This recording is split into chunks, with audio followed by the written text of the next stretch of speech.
Guys, Ativa Evan. Kalau biru tu kan, warna yang menawan kalbu. Harga baru. Mai, kita tengok Ativa. Harga baru. Nombor 20. Evan. 73,700.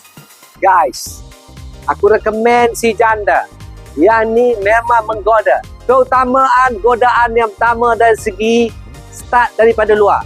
Ativa tak boleh start daripada luar. Dan harganya bawah 70,000. Bagaimana ke caranya? Sekejap lagi. Let's go!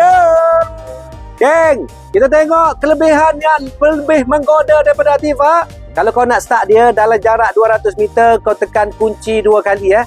1, 2. Maka kau tekan yang bulat ni segera. Hidup. Okey, jom. Kita tengok Ini dia lock lagi tahu. Pasal kunci kat tangan aku. Kau nampak tahu? Tak nampak tak apa. Aku buka sekarang. Kau tengok ni meter dia nyala, geng.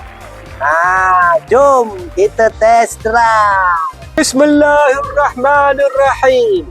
Guys, ini adalah Civic S 1.8 auto 2020, geng. Lepas tu color merah ni model baru tau. Facelift yang baru. Kita panggil Ignite Red. Yang dikatakan memang midnight lah kita malam ni. Kecantikan kereta ni, geng, pada colornya. Kecantikan kereta ni pada desainnya. Yang paling penting lebih murah daripada Ativa Evan yang baru. Harga dulu. Ho! 68,900. Piu.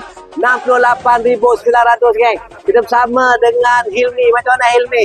Girlfriend kau semua dah lari. Tak apa, Mi. Kau beli kereta ni, Mi. 1,900 ya. 1,900, Mi. Siut lah kau. Muka nak bagi 1,900. Tak apa. Gaji kau 3,000 kan? Jom. 1,900 duit mukanya. Loan akan menjadi 67. Bulanan untuk tempoh masa 9 tahun.